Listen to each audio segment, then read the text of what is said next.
محدش بيرد خالص.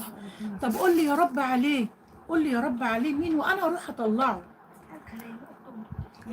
راح قال له يا موسى، يا موسى انا عبدي بيعصاني بقاله 40 سنة وانا ساطر عليه، هفضحه دلوقتي، هفضحه دلوقتي.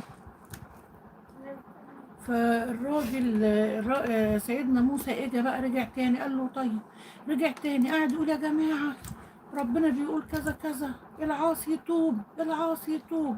راح الراجل قاعد يعيط مع نفسه من غير ما حد يشوف، ويقول اللهم اني تبت اليك يا رب، اللهم اني تبت اليك يا رب، وقاعد مع نفسه ويقول كده كتير.